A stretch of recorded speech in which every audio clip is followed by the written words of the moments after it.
You know that moment when your entire world flips upside down? When everything you thought was real suddenly feels like a lie? I'm talking about that specific second when you realize the person sleeping next to you every night has been living a double life.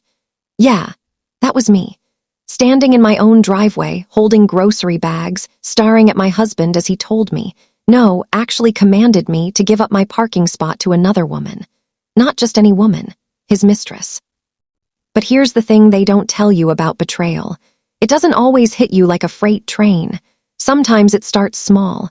A parking spot, a casual comment, a look that lasts just a second too long. And before you know it, you're standing in the wreckage of everything you built, wondering how you missed all the signs. My name is Caroline, and this is the story of how my husband's arrogance, his mistress's entitlement, and one parking spot led to the most unforgettable revenge I've ever delivered. And trust me, by the time I was done, neither of them would ever forget where I parked. Before we dive deep into this, I need you to do something for me. Smash that like button right now. Subscribe to this channel and drop a comment telling me where you're watching from, because what I'm about to tell you, you're going to want to remember every single detail. It was a Tuesday. Isn't it always a Tuesday when life decides to destroy you? I remember because Tuesdays were my grocery days. I'd leave work early, hit the organic market, grab everything for the week, and come home to prep dinners. Routine, comfortable, safe, or so I thought. I pulled into our driveway around 4 in the afternoon. We lived in this beautiful townhouse community. You know the type: manicured lawns, HOA rules about what color you can paint your mailbox, neighbors who smile but secretly judge everything you do. Each townhouse had 2 assigned parking spots right in front. 2 spots. For our household. Spot number 12A and 12B, my name was on 12A, my husband Marcus's name was on 12B. Simple, right? I parked in my spot, like I had done hundreds of times before. I popped the trunk, grabbed 4 heavy grocery bags, because I always overpacked like I was preparing for an apocalypse, and started walking toward our front door. That's when I saw Marcus's car pull up. He was driving his black Audi, the one he was so proud of, the one he washed every Sunday like it was a newborn baby. But he didn't pull into his spot. He stopped right in the middle of the driveway, blocking me in. I figured maybe he was just running inside real quick, so I waited. The bags were cutting into my fingers, the cold items were getting warm, and I was tired. I just wanted to get inside. Then I saw her. A woman stepped out of the passenger side. Tall, blonde, wearing these expensive-looking sunglasses and carrying a designer purse I recognized because I'd wanted one just like it for our anniversary last year. Marcus told me it was too expensive, too impractical, yet here was this woman swinging it like it was nothing. I didn't know her, never seen her before in my life, but the way she moved, the way she smiled at Marcus, the way he looked at her, something in my gut twisted. Marcus walked over to me, not rushed, not apologetic, just casual, like everything was completely normal. "Hey, babe," he said. That's what he called me. Baby, like we were some cute couple in a romantic comedy. "I need you to move your car." I blinked. The grocery bags were legitimately hurting my hands now. "What? Why?" He sighed, actually sighed, like I was inconveniencing him. "Just move it to the guest parking for today. Tasha needs to park here." Tasha. The blonde woman was now standing a few feet away, scrolling on her phone, pretending not to listen but very clearly listening. "Guest parking," I repeated. "Marcus, that's 3 blocks away. I have groceries, cold groceries, and this is my spot, my assigned spot." "It's just for today, Caroline. Don't make this a big deal." Don't make this a big deal. Those words. I swear, every time someone says that to you, it means it's already a massive deal and they just don't want to deal with your reaction. "Who is she?" I asked, looking directly at the blonde woman. "Tasha." She glanced up, smirked, actually smirked, and then looked back at her phone. "She's a colleague," Marcus said quickly, too quickly. "We have a project we're working on. She's going to be here for a few hours. It's easier if she parks close." "A colleague? Sure. Because colleagues definitely need your wife's assigned parking spot. Because colleagues definitely get driven home in your personal car in the middle of a workday.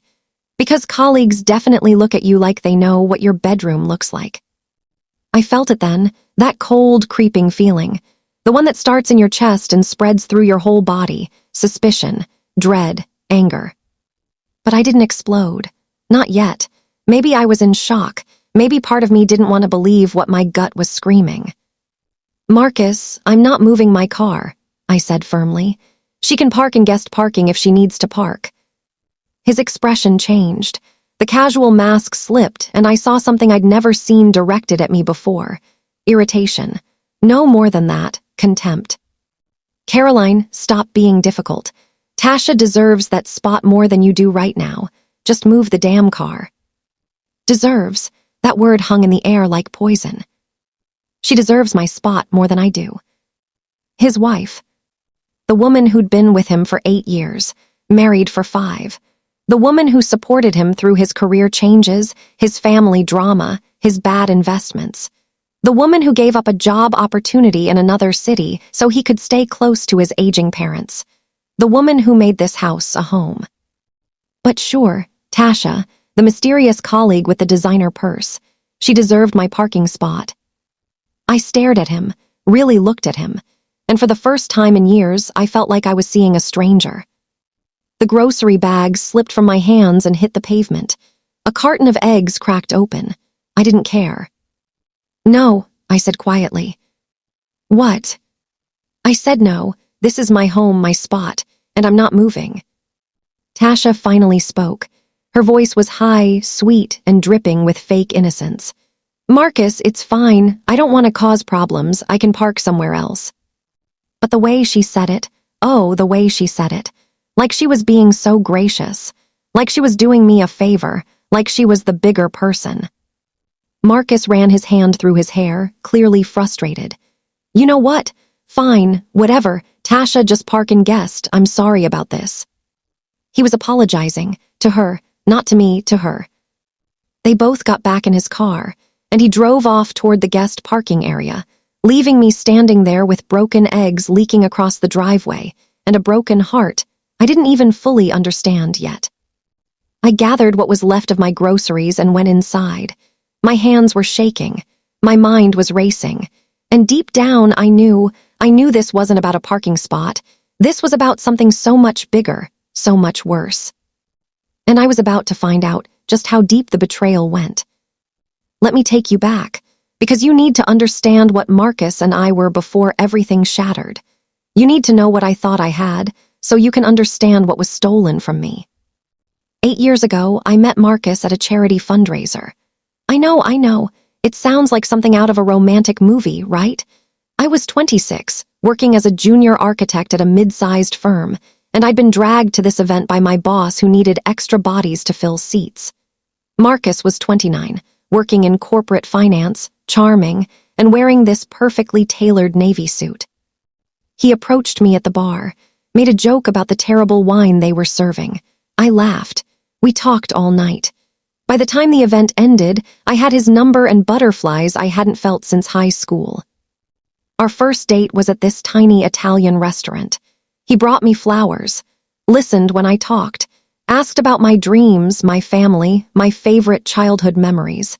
He seemed genuinely interested in me, not just interested in getting me into bed, but interested in who I was as a person. We fell in love fast, maybe too fast, but it felt right. He met my parents after 2 months. I met his after 3. His mother loved me immediately, kept saying how Marcus finally found a woman with substance. His father was quieter but warm, always asking about my work, my designs. Marcus proposed on our 3-year anniversary. We were on a weekend trip to the mountains, staying in this beautiful cabin. He made breakfast, led me out to the deck overlooking this stunning view, got down on one knee, and asked me to spend forever with him. I said yes without hesitation. We got married 6 months later. Nothing too extravagant, about 100 guests, a beautiful venue by the lake, and vows we wrote ourselves. I still remember what he said to me that day. Standing at the altar, holding my hands, looking into my eyes like I was the only person in the world. "Caroline, you are my home. my peace, my future. I promise to honor you, protect you, and choose you every single day for the rest of my life.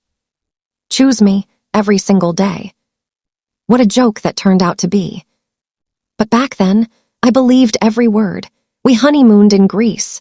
2 weeks of pure happiness, exploring islands, eating amazing food, talking about our future. We talked about kids, maybe 2, we thought. A boy and a girl would be perfect. We talked about eventually buying a house with a yard, getting a dog, maybe even starting our own business one day. When we got back, we moved into the townhouse. It wasn't our forever home, but it was ours. I decorated every room, picked out furniture we couldn't quite afford but bought anyway. Painted the bedroom a soft gray blue that Marcus said reminded him of the ocean. I hung photos of us everywhere, our wedding, our trips, random Sunday mornings where we looked happy and in love. Because we were happy, or at least I was, and I thought he was too. Marcus's career took off about 2 years into our marriage. He got promoted to senior financial analyst, then manager, then director. More money, more responsibility, more hours. I was proud of him. Supported every late night, every business trip, every weekend he had to spend preparing presentations. My career was steady but slower. Architecture is competitive, and as a woman, I had to work twice as hard for half the recognition. But I loved it. I was good at it. I was working my way up, designing small projects, building my portfolio.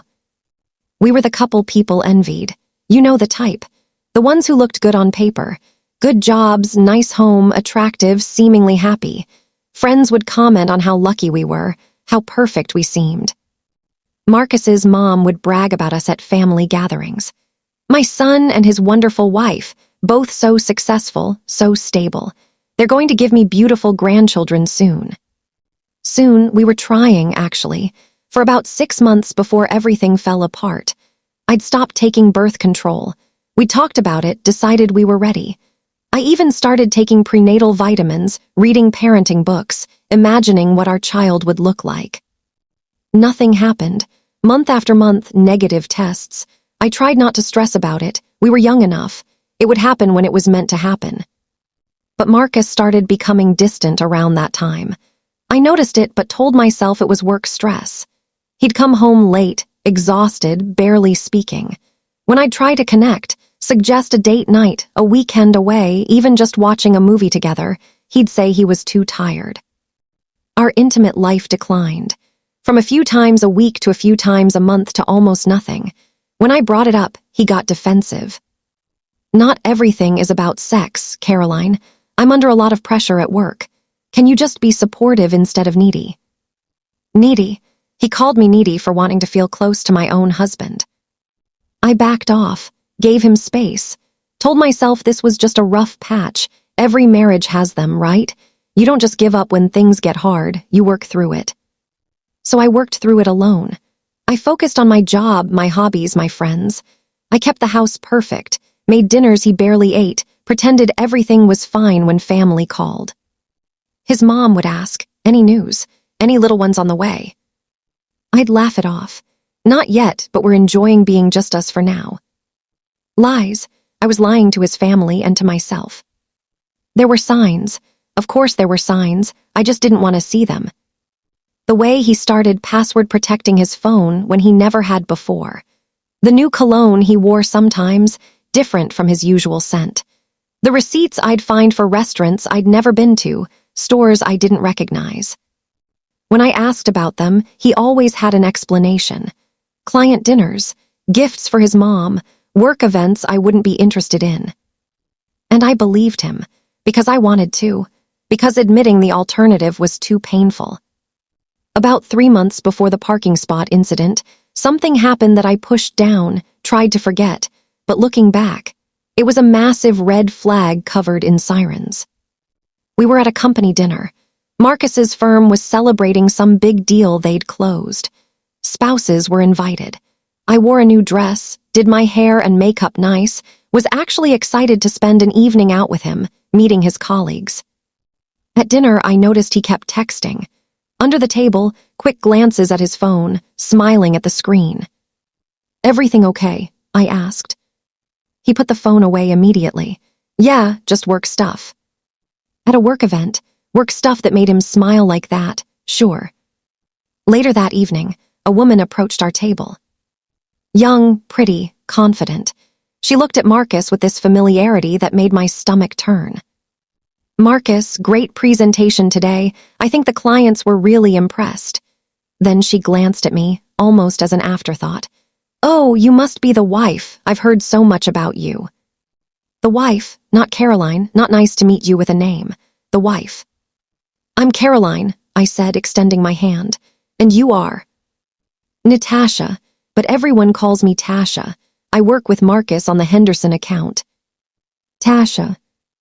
The same Tasha who would 3 months later be standing in my driveway, being told she deserved my parking spot. They chatted for a few minutes about work. I smiled politely, feeling invisible.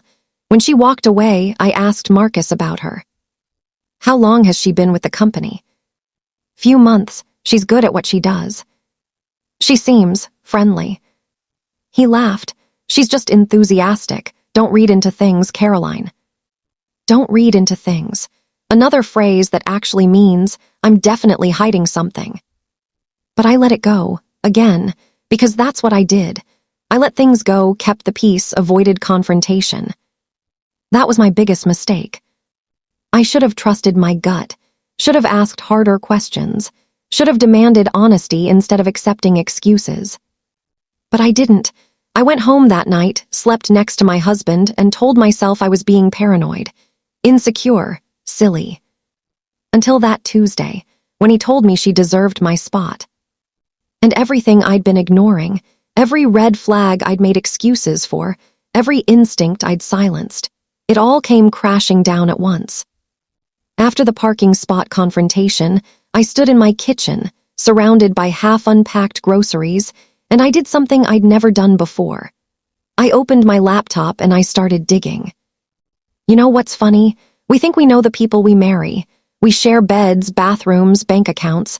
We see them sick, stressed, happy, sad. We think there are no secrets. But the truth is, you can sleep next to someone every night and not know them at all.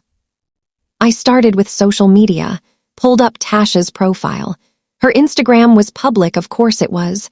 Women like her want to be seen, want to be admired. And there she was, photo after photo of her perfect life. Designer clothes, expensive restaurants, beach vacations. Motivational quotes about knowing your worth and never settling, and my personal favorite. The best things in life are worth waiting for. I scrolled, and then I saw it. A photo from 2 months ago. She was at a restaurant I recognized, an upscale steakhouse downtown. The caption read, "Business dinners hit different when the company is good," with a wine glass emoji and a winking face. In the background, blurred but visible, was a man. Dark hair, navy suit jacket. It could have been anyone, could have been. But I knew that watch. The silver Tag Heuer I'd given Marcus for his last birthday. Spent 2 months' worth of my personal spending budget on it because he'd mentioned wanting it. I felt sick. I kept scrolling, more photos, more captions that seemed innocent but felt like coded messages. Working hard or hardly working, with a photo of a laptop and 2 coffee cups. Friday nights done right, with a picture of champagne glasses clinking. Never Marcus's face, never anything concrete. But the timing, the locations, the feeling, it all matched up with nights he'd told me he was working late or out with clients. Then I checked her Facebook. More of the same, but with one crucial difference. Her relationship status was set to "It's complicated." It's complicated. I wanted to throw my laptop across the room. I switched gears, checked our phone records. We had a shared family plan, so I had access to everything. I pulled up the last 3 months of Marcus's call and text history. One number appeared constantly, multiple calls every single day, texts at all hours, early morning, late night, during work, during times he was supposedly in meetings. I didn't recognize the number, but I didn't need to. I knew exactly who it was. My hands were shaking as I grabbed my phone. I called Marcus. It rang 4 times before he answered. "Hey, what's up? I'm still out with Tasha working on the..." "Come home," I said. My voice was calm, too calm, the kind of calm that comes right before a storm. I told you, we're in the middle of. Marcus, come home now, or I swear to God, I will pack your things and leave them on the front lawn. Silence, then I'll be there in 20 minutes. I hung up. Those 20 minutes felt like hours. I paced the kitchen, played out different scenarios in my head. Maybe I was wrong. Maybe there was an explanation. Maybe I was being paranoid and this would all turn into an embarrassing misunderstanding we'd laugh about later. But deep down I knew, you always know. Marcus came through the door exactly 19 minutes later. Alone. He looked annoyed more than concerned. What's this about, Caroline? You can't just demand I drop everything. I turned my laptop toward him. Tasha's Instagram was still open, the photo with his watch visible in the background. Explain, I said. He barely glanced at it. Explain what? That's a public restaurant. I've been there for work a dozen times. With her. Sometimes she's at the same dinners. We work together, you know this. I pulled up our phone records, highlighted his calls and texts to that number. And this, why are you calling and texting this number 300 times a month? He sighed, actually sighed, like I was the unreasonable one. That's her work number. We're on a project together. This is what collaboration looks like, Caroline. At 11 p.m., at 6 in the morning, on Sundays. We're on a deadline. Jesus, what do you want me to say? That I'm chained to a 9-to-5 schedule and can never contact a colleague outside office hours. He was deflecting, turning this around on me, making me feel crazy for asking basic questions. Marcus, look me in the eye and tell me you're not having an affair with her. He didn't hesitate, looked right at me with those eyes I'd fallen in love with and lied directly to my face. I'm not having an affair. Tasha is a coworker, that's it. You're being paranoid and honestly, it's exhausting. I work hard to provide for us, and instead of supporting me, you're creating drama out of nothing. Creating drama, paranoid, exhausting. The gaslighting was so smooth, I almost believed him. Almost. Then, why did you tell me? She deserved my parking spot more than me. His jaw tightened. That's not what I said. That's exactly what you said. I said she needed it more at that moment because we had work materials to bring in. You twisted it into something else. I stared at him, this man I'd married, this man I'd trusted, and I realized he was either telling the truth and I was losing my mind, or he was lying and I'd been living with a stranger. Let me see your phone, I said. What? Your phone. Let me see it. If there's nothing going on, you'll have nothing to hide. His expression changed, just for a second, a flash of panic. That's ridiculous. I'm not giving you my phone like you're my parole officer. We're married. There's supposed to be trust. Trust goes both ways, Marcus. Clearly not, since you're accusing me of cheating based on absolutely nothing. We stood there, staring at each other across the kitchen island. The space between us felt like miles. Finally, he shook his head. I don't have time for this. Believe what you want, Caroline. I know the truth. I've never cheated on you, never even thought about it. If that's not good enough for you, I don't know what else to say. He turned and walked toward the bedroom. I heard the door close. Not slam, that would have been too emotional, just a firm, definitive close. I stood there alone, surrounded by evidence that felt concrete to me and apparently meant nothing to him. That night, we slept in the same bed but might as well have been in different countries. He turned his back to me. I stared at the ceiling, mind racing. Was I crazy? Was I seeing things that weren't there? Or was I finally seeing things that had been there all along? The next morning, Marcus left early. Barely said goodbye. I called in sick to work, something I never did, and I made a decision. I was going to find out the truth. The real truth. Not the version Marcus was selling me. I got dressed, grabbed my keys, and drove to Marcus's office building. I parked across the street where I could see the main entrance. I felt ridiculous, like a character in a bad TV drama, but I needed to know. At 8:45, Marcus arrived, alone. At 9:30, Tasha arrived, also alone. She was wearing a tight pencil skirt and heels that seemed impractical for office work. But what do I know? I waited, hours passed. I felt like a stalker, felt pathetic, almost left a dozen times. Then, at noon, they emerged together. Marcus's hand was on the small of her back. They were laughing about something. They walked to his car, got in together, and drove off. I followed them, kept a few cars back like I'd seen in movies, felt my heart pounding the entire time. They didn't go to a restaurant, didn't go to a client meeting. They went to a hotel. The Riverside Inn, a boutique hotel known for being romantic and discreet. Marcus pulled into the parking garage. I couldn't follow without being obvious, so I parked on the street. I sat there for 10 minutes, 20, 30. They didn't come out. I felt like I couldn't breathe, like the air had turned solid and my lungs had forgotten how to work. Part of me wanted to storm in there, catch them, make a scene, scream and cry and demand answers. But another part of me, the part that was already planning, already thinking 3 steps ahead, stayed quiet. Because if I confronted them now, he'd have time to make excuses, spin stories, manipulate the narrative. But if I waited, if I gathered real evidence, if I built an actual case, then I could destroy them both. I started the car and drove home. My hands were steady. My mind was clear. The heartbreak would come later. The tears, the anger, the grief for my marriage. But right now I had work to do. I became someone I never thought I'd be, a detective, a spy in my own marriage. And you know what the worst part was? I was really good at it. Over the next 2 weeks, I documented everything. I took photos of Marcus's car at the hotel on 3 separate occasions, always Tuesday and Thursday afternoons, like clockwork, like they had a schedule for their betrayal.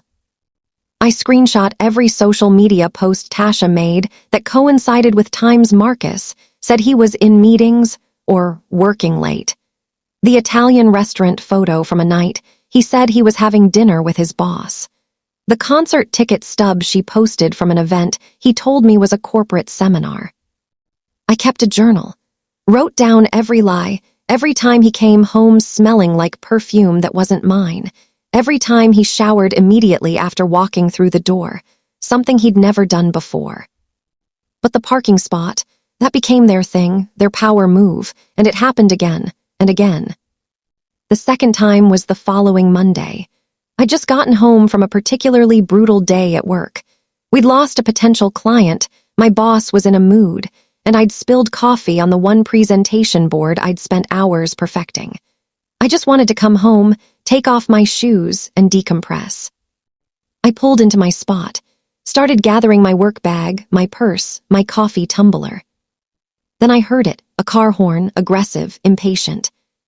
I looked in my rearview mirror. Marcus's Audi was behind me, and Tasha was in the passenger seat. Again.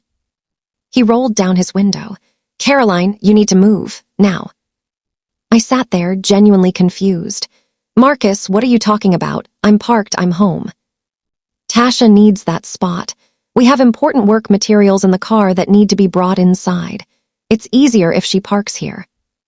Important work materials, for his mistress, to bring into our home, the home I made, the home I decorated, the home where I paid half the mortgage. I got out of my car slowly, walked back to his window, looked right past him to Tasha, who was examining her nails like this entire situation was beneath her. "No," I said simply. Marcus's face reddened. "Don't start this again. We had this conversation. Stop being selfish." Selfish? I was being selfish for parking in my own assigned spot. "Marcus, I live here. She doesn't. My name is on that parking assignment, not hers. If she needs to bring in work materials, she can park in guest parking and make 2 trips. Tasha finally looked at me. Her eyes were cold, calculating. Then she put her hand on Marcus's arm, a gesture so intimate, so possessive, I felt it like a slap. "Baby, it's fine," she said. "Baby." She called my husband baby right in front of me. "I don't mind parking in the guest area, really. It's not worth the drama." Drama. I was causing drama by existing in my own space. Marcus looked torn. Like he wanted to argue more but knew he couldn't without revealing too much. So instead, he just glared at me with this expression of pure resentment. "You're being incredibly difficult. You know that." Then he drove off to guest parking, leaving me standing there, shaking with rage and humiliation. But here's what Marcus didn't know, what neither of them knew. I'd set up a camera.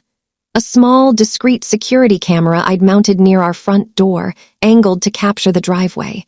Ordered it online, installed it myself while he was at work. And I'd captured everything, every word, every look, every dismissive gesture. I went inside and watched the footage. Watched my husband choose her over me again. Watched her smirk when she thought I couldn't see. Watched the way he touched her arm when he thought I'd already gone inside. A gentle, reassuring touch that used to be mine. They came in about 15 minutes later. No work materials. Not a single folder or laptop bag or box of documents. Just the two of them, Tasha's designer purse and their audacity. I was in the kitchen, starting dinner out of spite. If I was going to play the good wife while gathering evidence, I was going to play it perfectly. "Hey, babe," Marcus said, like he hadn't just humiliated me in our own driveway. "Tasha and I are going to work in the home office. We'll probably be a few hours." The home office. The room I'd helped him set up, where I'd assembled the desk, organized his files, hung the artwork. "Sure," I said, not turning around from the stove. "Will Tasha be staying for dinner?" I felt her bristle even from across the room. Good. "No, she has plans later, but thanks for offering." Marcus's tone was careful, trying to keep the peace. They disappeared upstairs. I heard the office door close. I gave them 10 minutes. Then I quietly walked upstairs, stood outside the door, and listened. You know what I heard? Laughing, not work discussion, not professional collaboration. Laughing, her high-pitched giggle, his low chuckle that used to make my heart flutter. Then silence, the kind of silence that speaks louder than words. Then I heard her voice, soft and sultry. "We really need to be more careful. She's getting suspicious." "She's always suspicious about something," Marcus replied. "Last month she was convinced I was hiding a surprise party for her. Caroline sees things that aren't there." My blood ran cold. He was dismissing my intuition as paranoia, making me out to be delusional to his mistress. "Still," Tasha continued, "maybe I shouldn't come here anymore. It feels risky." "This is my house. I pay for it. I can have whoever I want here. Caroline doesn't get to dictate my life." "Your house, not our house, your house." I'd heard enough. I went back downstairs, pulled out my phone, and texted my best friend Rachel. "I need to talk, soon, it's bad." She responded immediately. "Tonight, my place, wine and ice cream ready." "I'll be there." When Marcus and Tasha finally came downstairs an hour later, I was plated at the dining table with a meal for one, reading a book, completely calm. "You're not eating with us?" Marcus asked. "I already ate," I lied. "Didn't know when you'd be done working." Tasha grabbed her purse. "I should get going anyway. Traffic will be terrible." She looked at me, and I swear I saw a flicker of something in her eyes. Victory, maybe, like she'd won some competition I didn't know I'd entered. "Nice to see you again, Caroline." I smiled, my most polite plastic smile. "You too, Tasha, drive safe." Marcus walked her out. I heard them talking in low voices by the door. Heard him say, "Don't worry about her," and her laugh in response. When he came back in, I was washing my dish. "That was rude," he said. "What was?" "Not offering to make dinner for all of us. Tasha is a guest in our home." Our home. Now it was our home when it came to me being hospitable to his mistress. I turned to face him. "Marcus, if you want your colleague to have dinner here, maybe give me advance notice. I'm not a restaurant." "You used to be more accommodating, more warm.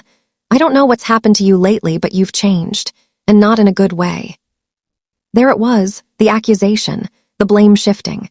Somehow him cheating was my fault because I'd changed. "Maybe I have," I said quietly. "Or maybe I'm finally seeing things clearly." He stared at me for a long moment, then shook his head and walked away. "I have emails to send." He went upstairs. I heard the office door close again. I grabbed my keys, my phone, and left. Drove to Rachel's apartment across town. Rachel had been my best friend since college. She was blunt, fiercely loyal, and didn't sugarcoat anything. When I showed up at her door, she took one look at my face and pulled me inside. "Tell me everything." And I did, showed her the photos, the phone records, the camera footage, told her about the hotel, the parking spot incidents, the way he spoke to me now versus the way he used to. By the time I finished, Rachel was packing her living room like a caged tiger. "I'm going to destroy him," she said. "Actually destroy him. We'll slash his tires, post his information on every cheating website, send evidence to his boss." "No," I interrupted. "No. Not yet. If we do anything impulsive, he'll know it was me. He'll get defensive, lawyer up, make things messier." "So what then? You just let him walk all over you with this bottle-blonde homewrecker." I took a sip of the wine she'd poured me. Let the idea that had been forming in my mind crystallize into words. "I'm going to hit them where it hurts most. Their egos, their reputation, their sense of control. And I'm going to do it so perfectly, so publicly, that they won't see it coming until it's too late." Rachel's eyes lit up. "I'm listening." "The parking spot. That's what started this whole visible disrespect, right? That's his way of asserting dominance, showing me I don't matter, showing her that she comes first." "Right.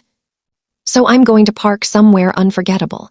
Somewhere that makes a statement so big, so undeniable, that everyone will know exactly who Marcus is and what he's done." "Where?" I smiled, not a happy smile, a smile that came from a dark place I didn't know I had. "I'm still working out the details, but trust me, when I'm done, neither of them will ever forget where I parked." The thing about uncovering betrayal is that it never stops at what you initially discover. It's like pulling a thread on a sweater. You think you're just fixing one small thing, but before you know it, the entire thing unravels and you're standing there holding strings and lies. I went deeper, not out of obsession, but out of necessity, because I needed to know exactly what I was dealing with before I made my move. I started with money, opened all our financial statements, the checking account, savings, credit cards. We'd always been transparent about finances, kept everything joint, trusted each other. What a mistake that was. I found charges I'd never noticed before. Small at first, easy to overlook. A charge at a florist for $140. I never got flowers. A jewelry store transaction for $600. I never got jewelry. Restaurant charges on nights he said he was working late. Hotel charges from 3 months ago, around the time Tasha started at his company. But the worst, a recurring monthly charge of $2,000 to something called Riverside Luxury Apartments. $2,000 every month for 4 months. I looked up the company. It was a luxury apartment complex on the north side of town. The kind of place with a gym, a pool, a concierge. The kind of place a young, single woman might live if someone else was footing the bill. My hands were shaking as I grabbed my phone and called the leasing office. "Riverside Luxury Apartments, this is Brittany. How can I help you?" I steadied my voice. "Hi, yes, I'm calling about a lease. My husband has been handling the payments, but I need to verify some information for our tax records. The lease under Marcus Chen." "One moment, please," I heard typing. "I'm showing a lease for Unit 4C, but it's actually under the name Natasha Morrison. The payment method on file is Marcus Chen's credit card, though. Is that what you're referring to?" Natasha Morrison, Tasha. He'd been paying her rent. For months. While I was saving for our future, for the baby we were supposedly trying for the house with the yard we'd talked about. "Yes, that's it. Thank you so much." I hung up before my voice could break. $2,000 a month. $8,000 total so far. That money came from our joint account. My paychecks went into that account too, which meant I'd been unknowingly funding my husband's affair, paying for his mistress to live in luxury. I ran to the bathroom and threw up. After I cleaned myself up, I sat on the bathroom floor and let myself cry. Really cry. The kind of crying that comes from somewhere deep and broken. The kind that shakes your whole body. I cried for the marriage I thought I had. For the man I thought Marcus was. For the future I'd planned that was never going to happen. For my own stupidity in missing the signs. But I gave myself 20 minutes. That's it. 20 minutes to fall apart. Then I washed my face, fixed my hair, and got back to work. I created a secret folder on my laptop, encrypted it with a password Marcus would never guess, started organizing everything. Bank statements highlighted with every suspicious charge, screenshots of Tasha's social media, photos of his car at the hotel, the camera footage from our driveway, the phone records. Then I did something I'm not particularly proud of, but desperate times and all that. I waited until Marcus was in the shower one morning, grabbed his phone from the nightstand. I'd watched him enter his passcode enough times to know it, opened his messages.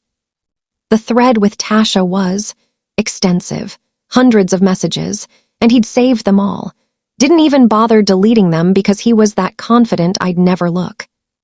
I scrolled through, my heart breaking with each message. Missing you already. Tonight can't come fast enough. You looked so beautiful this morning. Couldn't focus on anything else all day. Caroline's being difficult again. Can't wait until I don't have to deal with this anymore.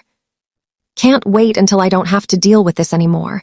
He was planning to leave me, had been planning it. I kept reading, even though every word felt like a knife. There were messages about me, mocking messages. Tasha would send screenshots of my Instagram posts and they'd laugh about them, about my design projects, about photos I'd posted of our home, about a selfie I'd taken that I thought I looked nice in. She tries so hard for someone so basic, Tasha had written. Tell me about it. You're an upgrade in every way, Marcus responded, with a heart emoji.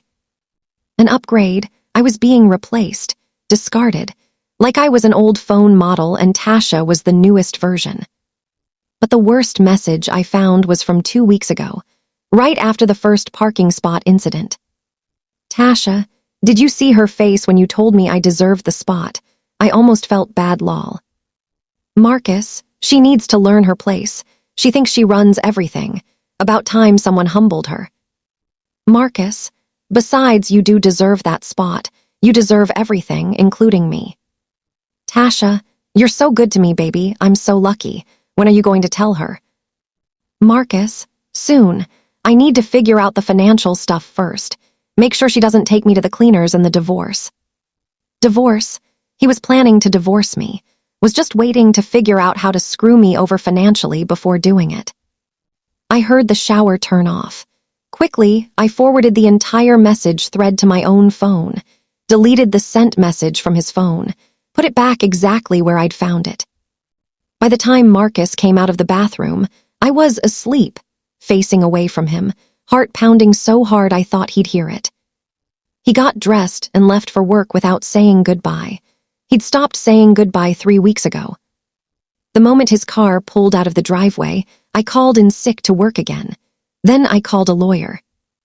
Not just any lawyer, the best divorce attorney in the city. I'd done my research. Sharon Winters, 58 years old, 30 years of experience, known for being ruthless and thorough. She didn't lose cases. Her consultation fee alone was $500, worth every penny. I sat in her office that afternoon, surrounded by mahogany furniture and degrees from prestigious universities, and I laid out everything. Showed her the evidence, the messages, the financial records, the photos. Sharon listened without interrupting, made notes on a legal pad. When I finished, she sat back and smiled, not a warm smile, a predatory smile. Mrs. Chen, I'm going to be very direct with you. Your husband is an idiot. I blinked. Excuse me. He's left a trail of evidence so clear, so documented, that he might as well have sent you a certified letter admitting to the affair. Joint accounts funding his mistress's apartment. Messages planning divorce strategy on an unsecured phone. This is a gift. So, I have a case. You have a slam dunk. In this state, adultery is considered in divorce proceedings. Given that he's been using marital funds to support his affair partner, We can argue dissipation of marital assets. You're entitled to not only half of everything, but potentially more to compensate for his misuse of joint funds. For the first time in weeks, I felt something like hope. What do I need to do? First, stop contributing to the joint account. Open your own account at a different bank. Start redirecting your paycheck there. Second, document everything, which you're already doing beautifully. Third, do not let him know you're planning anything. The element of surprise is crucial. And fourth, she leaned forward. Don't do anything stupid. Don't slash his tires, don't post about this on social media, don't confront the mistress. I know it's tempting, but anything that makes you look unstable or vindictive can be used against you. We play this smart, quiet, and legal. Understand? I nodded. I understand. Good, I'll draw up the preliminary paperwork. When you're ready to file, we'll serve him at the most impactful moment. Do you have a timeline in mind? I thought about it, about the parking spot, about Marcus's arrogance, about Tasha's smug smile. I have an idea, I said slowly. Something public, something that will make a statement. Is there a way to serve divorce papers somewhere specific? Sharon's smile widened. We can serve papers anywhere. His office, a restaurant, a public park. As long as he's legally served, location is flexible. What did you have in mind? I told her. As I spoke, her smile turned into a grin. Mrs. Chen, I think we're going to get along very well. I left her office feeling something I hadn't felt in a long time. Power, control, clarity. Marcus thought he was playing me, thought I was clueless, thought he'd carefully plan his exit while keeping me in the dark. But he'd underestimated me. They both had. And they were about to find out exactly what happens when you push a woman too far. You'd think finding out your husband is cheating, planning to leave you, and mocking you behind your back would be the breaking point. But it wasn't. Not quite. The real breaking point came 2 days later, at a place that should have been safe, should have been sacred. Marcus's mother invited us to Sunday dinner. She did this once a month, a family tradition where all the siblings, their partners, and Marcus's parents gathered for a home-cooked meal. I actually loved these dinners. His family had always been warm to me, welcoming. His mother treated me like a daughter. I almost canceled. The thought of sitting there, pretending everything was fine, felt impossible. But then I thought about it strategically. If I suddenly stopped showing up to family events, Marcus might get suspicious, might realize I knew something. So I went, put on a nice dress, did my makeup, played the role of the happy wife one more time. We arrived at his parents' house at 5. The smell of his mother's famous pot roast filled the air. Marcus's sister, Amy, was already there with her husband and 2 kids. His brother, David, arrived shortly after us with his girlfriend. Everyone was laughing, talking, the kids running around, normal, happy, everything I thought my life was supposed to be. Marcus's mother, Linda, pulled me into a hug. Caroline, you look beautiful, sweetheart. How have you been? Good, really good, I lied, returning her hug. Work's been busy, but good. And how about the other thing? She lowered her voice, gave me a meaningful look. Any news? She meant pregnancy. She'd been hopefully asking for months. Not yet, I said, forcing a smile, but we're still trying. Another lie. Marcus hadn't touched me in over a month. Kind of hard to get pregnant when your husband is too busy sleeping with his mistress. We sat down for dinner. I ended up between Marcus and his father, Robert. The conversation flowed easily. David talked about a promotion at work. Amy shared a funny story about her youngest's preschool mishap. Linda asked about everyone's plans for the upcoming holidays. Then she turned to Marcus and me. So, you two, it's your anniversary coming up next month, isn't it? 5 years. 6, I corrected gently. 6 years. 6, my goodness, time flies. Do you have anything special planned? I looked at Marcus. He looked uncomfortable, probably because he'd forgotten our anniversary entirely, or maybe because he was planning to be divorced by then. We haven't decided yet, Marcus said vaguely. Been too busy with work to plan anything. Too busy, Linda laughed. Honey, you're never too busy to celebrate your marriage. That comes first, always. Isn't that right, Robert? Robert nodded. Your mother and we've had 42 years together. You know why? Because we prioritize each other, above work, above everything else. Marriage takes effort. The irony was so thick I could choke on it. Marcus works very hard, I said, my voice even. He's very dedicated to his projects. Marcus shot me a look. I smiled sweetly. Dinner continued. I pushed food around my plate, barely eating, contributed to conversations when expected, laughed at the right moments. Then Marcus's phone buzzed. He glanced at it quickly, then stood up. Excuse me, I need to take this. Work call. At 7 p.m. on a Sunday, during family dinner, but no one questioned it except me. He stepped out to the back porch. I could see him through the window, phone pressed to his ear, smiling at whatever was being said. I excused myself to use the bathroom, but instead, I slipped out the side door and positioned myself where I could hear him. Can't talk long, I'm at my parents'. No, she's here. I know I miss you too. Tuesday, same time. I'll tell her I have a late meeting. You're wearing that. God, I can't wait to take it off you. My stomach turned. He was talking to Tasha at his family dinner, steps away from his mother who kept asking me about grandchildren. I walked back inside before he noticed me, sat back down at the table, smiled, nodded, pretended. Marcus came back a few minutes later.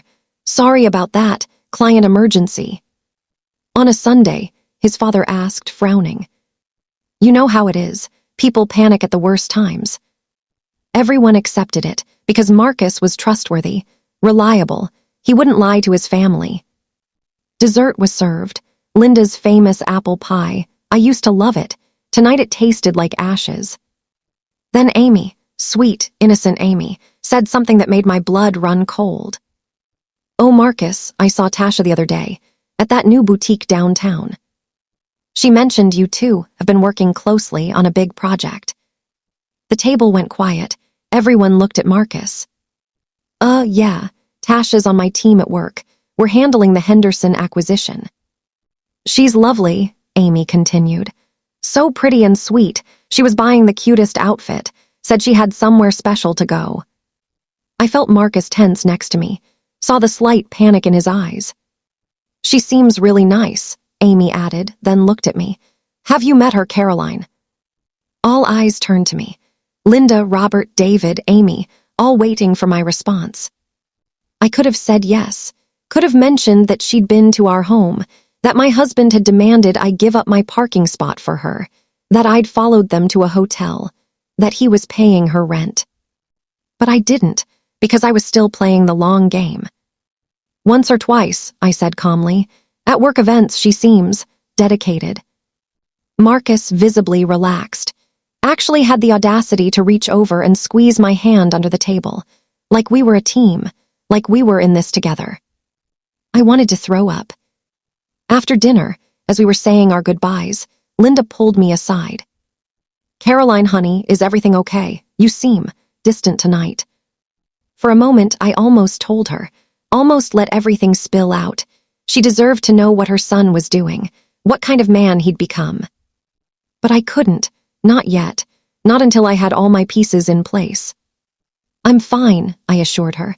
Just tired from work, you know how it is. She cupped my face in her hands. You take care of yourself, and don't let work stress you out too much. What matters most is family, you and Marcus. That's the foundation for everything else. The foundation. Our foundation had been crumbling for months, and I'd been too blind to see it. On the drive home, Marcus was quiet. I was quiet. The silence between us was heavy with everything unsaid. Finally, he spoke. Thanks for not making things weird at dinner. Making things weird. When Amy brought up Tasha, you could have, I don't know, been passive-aggressive about it, but you weren't, so thanks. He was thanking me for covering for his affair, for making his lies easier to maintain. I would never embarrass you in front of your family, I said, and it was true. Whatever revenge I had planned, his family didn't deserve to be collateral damage. I know, that's why, he trailed off. That's why what? He shook his head. Nothing, never mind. We got home, pulled into the driveway. Both of our assigned spots were empty, waiting for us. I parked in mine. Marcus parked in his. We walked inside together. Went through our separate nighttime routines like roommates, not spouses. I laid in bed that night, Marcus already asleep beside me, or pretending to be, and I made my final decision. I was done pretending, done investigating, done hurting. It was time to act. The next morning, I called Sharon Winters. "I'm ready," I told her. "Let's do this." "You're sure?" "Completely." "Good. I'll have the papers drawn up by end of week. Now, you mentioned you had a specific plan for how you wanted this to go down." "I do, and I'm going to need your help to pull it off." I laid out my idea, the full plan, every detail I'd been mulling over for weeks. When I finished, Sharon was quiet for a moment, then she laughed, actually laughed. "Mrs. Chen, this is either brilliant or insane, possibly both." "Will it work?" "If we execute it properly, it'll be unforgettable. When do you want to do this?" I thought about the calendar, about timing, about maximum impact. 2 weeks. I need 2 weeks to set everything up. "You've got it, I'll coordinate my end. You handle yours, and Caroline." "Yes. I've been doing this for 30 years. I've seen a lot of wronged spouses. Most of them just want the divorce finalized and to move on. But every once in a while, I get a client who wants justice. Real justice. You're one of those clients." "Is that a bad thing?" "Not at all. It's my favorite thing. Let's make sure your husband and his mistress never forget what happens when they underestimate you." I hung up feeling lighter than I had in months. The grief was still there. The betrayal still stung. But underneath it all was something new. Purpose, direction, a plan. Marcus thought he held all the cards. Thought he was in control of the narrative, the timeline, the outcome. But he forgot something crucial. He forgot that I was the woman who turned a bare townhouse into a home, who built something from nothing, who designed structures meant to last. And if I could build something beautiful, I could absolutely tear something down. 2 weeks, that's all I needed. 2 weeks, and everyone would know exactly who Marcus Chen really was. 2 weeks, and I'd park somewhere so unforgettable, it would become legendary. The countdown had begun. The thing about revenge is that it's not just about getting even. It's about making a statement, about taking back your power from people who thought they could break you. And I was about to make the biggest statement of my life. Those 2 weeks became a blur of careful planning. I moved like a woman with a mission because that's exactly what I was. Every decision was calculated. Every move was strategic. And Marcus had no idea what was coming. First thing I did, secured my finances, opened a new bank account at a completely different bank across town, started redirecting my paychecks there. Within 1 week, I'd moved half of our savings into my new account, my legal right since it was joint money. Sharon had advised me on the exact amount I could take without it being considered theft or improper withdrawal. Marcus didn't notice. Why would he? He barely looked at our statements anymore. Too busy spending money on Tasha. Next, I started moving my important documents. My birth certificate, passport, social security card, our marriage license. Ironic that I needed that for the divorce. I took photos of everything in our house. Every piece of furniture, every appliance, every item of value. Created a detailed inventory with receipts where I had them. I also documented the house itself. Took videos walking through each room, showing the condition of everything. Because I knew Marcus. When this all went down, he'd try to claim I damaged things or took more than I was entitled to. I wasn't giving him that opportunity. Then came the really interesting part. I did some digging into Tasha. Because if I was going to blow up their little fantasy, I needed to know exactly who I was dealing with. Tasha Morrison, 28 years old, graduated from a mid-tier state school with a business degree, worked at 2 other companies before Marcus's firm, both for less than a year each. Her LinkedIn profile was full of corporate buzzwords and exaggerated achievements. But here's what was interesting. I found her ex-boyfriend. Or rather, I found his very public Facebook post from 8 months ago. A long, bitter rant about how some women will do anything to climb the corporate ladder, and how he dodged a bullet with a gold-digging liar. The post had been up for months, tagged Tasha and everything. It painted a picture of a woman who'd cheated on him with her married boss at her previous company. Sound familiar? Apparently, homewrecking was Tasha's pattern, her strategy. Find a man in power, seduce him, let him fund her lifestyle, then move on to the next one when she got bored or found a better opportunity. Marcus wasn't special. He was a mark, a wallet with a pulse. I screenshot everything, added it to my evidence folder. I also reached out to someone from Tasha's previous company. Found a woman who'd worked in the same department, sent her a carefully worded message asking about a potential hire's work history. She responded within an hour, and oh, did she have stories. Tasha had caused chaos at that office. The affair with the married boss led to his divorce. Then, when his ex-wife got most of his assets in the settlement, Tasha suddenly lost interest, left him heartbroken and moved on. The company eventually fired her, not for the affair, but for falsifying expense reports. Apparently, she'd been charging personal expenses to company cards and claiming they were business-related. A cheater and a thief. Perfect. I thanked the woman for her candor and added this information to my growing file. But the revenge plan itself, the parking spot finale, that required special coordination. I met with Sharon 3 times that week to finalize details. We went over every possible scenario, every potential reaction, every legal ramification. The key, Sharon explained during our second meeting, is public documentation. We serve him the papers in a place where there are witnesses, where his reaction is seen, where he can't spin the narrative later. And you're sure we can do it the way I want? Absolutely. Unorthodox. Yes, memorable, definitely. Legal, completely. I also brought Rachel into the full plan. She deserved to know, and honestly, I needed someone in my corner who could help execute some of the logistics. When I laid it all out for her, she stared at me with her mouth open. Caroline, this is genius. Diabolical, but genius. Too much. Not even close. After what he's done, after how he's treated you, this is perfect. What do you need me to do? I handed her a list. These things by next Friday. Can you handle it? She scanned the list, her smile growing wider. Oh, I can absolutely handle this. This is going to be legendary. At home, I continued to play the role of oblivious wife, made dinners Marcus barely ate, kept the house clean, smiled when expected, but I'd stopped trying to connect with him, stopped asking about his day, stopped pretending I cared about his lies. He noticed, but misinterpreted it. You've been distant lately, he said one night while we were both in the living room, him on his laptop, me reading a book. Just tired, work's been demanding. Maybe you should cut back your hours. We don't need the money that badly. We don't need the money. Translation, I'm already supporting Tasha, and you're making enough that I can continue doing so comfortably. I like my job, I said simply. It fulfills me.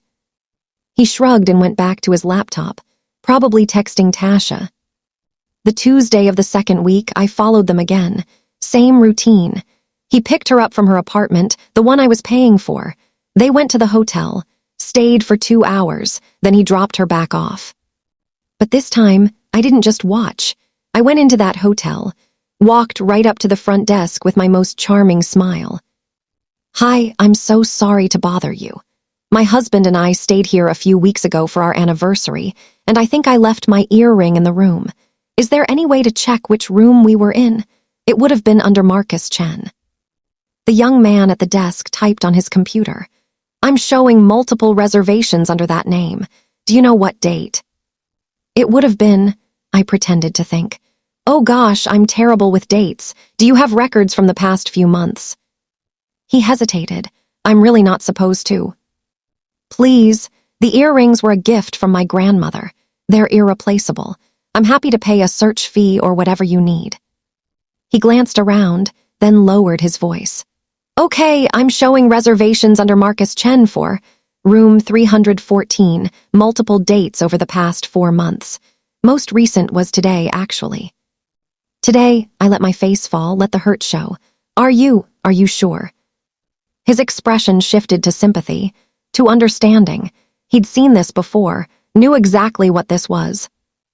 I'm sorry, he said quietly. The room was checked into at noon and checked out about an hour ago. I nodded, blinking back real tears. Thank you for telling me. I'm really sorry, he said again. For what it's worth, you deserve better. I'm starting to realize that. I left with exactly what I needed. Confirmation of dates, times, room number, more evidence for the file. But I also left that clerk with something. As I walked away, I turned back. Actually, one more thing. Do you work next Friday afternoon? I do, yeah, 2 to 10 shift. Good. You're going to want to be paying attention to the parking lot around 4 p.m. Trust me. He looked confused but nodded. I left him with that cryptic message and a tip I slipped across the counter. By Thursday of the second week, everything was almost in place. Sharon had the divorce papers ready. I'd signed everything. The process server was briefed and ready. Rachel had completed every task on her list. I'd also done something else, something that felt both petty and absolutely necessary. I'd planned an audience. See, Marcus's company was having their annual shareholders meeting the following Friday. It was a big deal. Investors, board members, executives, employees. Marcus had mentioned it weeks ago, back when he still bothered telling me about his schedule. Said he was giving a presentation on the Henderson acquisition, the project he'd supposedly been working on with Tasha. The meeting was at 4 p.m. at the company's main office building. But here's what Marcus didn't know. The company parking lot, the front entrance, the lobby, all visible from the street. All very, very public. I'd also found out, through some creative social media stalking, that Tasha was planning to attend this meeting. She'd posted about it on her Instagram story days ago. Big presentation today, so proud of our team, with a selfie of her in professional attire. Our team, she really thought she was part of something special. Friday morning, the day of reckoning, I woke up early. Marcus was still asleep. I looked at him lying there, peaceful and unaware, and I felt nothing. The love was gone. The hurt was fading. All that remained was determination. I got up, got dressed in my favorite power outfit. A sleek black pantsuit I'd bought myself, red heels, hair and makeup perfect. I looked like a woman who had her life together, a woman in control. Because I was. Marcus woke up around 7, went through his usual routine, barely acknowledged me as he got ready for his big day. I'll be late tonight, he said, straightening his tie in the mirror. The shareholders' meeting will probably run long, and then there's a dinner after. A dinner he'd never invited me to. A dinner where Tasha would probably be on his arm. Okay, I said simply. Have a good day. He looked at me strangely, maybe noticed the outfit, the heels, the makeup. You look nice. What's the occasion? I smiled, a real smile. Just felt like looking good today. Is that okay? Yeah, of course. You should do that more often. He left without kissing me goodbye. He'd stopped doing that months ago. The moment his car pulled out, I called Sharon. It's happening. Today. Everything's set on your end. Completely. The process server will be in position by 3:45. You're sure about the location? Positive. He'll be there. She'll be there.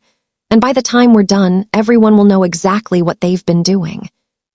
Caroline, once we do this, there's no taking it back. This is permanent. Are you absolutely certain? I thought about the lies, the betrayal, the parking spot incidents, the messages mocking me, the money he'd stolen from our future to fund his affair, the way he looked at her instead of me. I've never been more certain of anything in my life. Good, then let's make this count.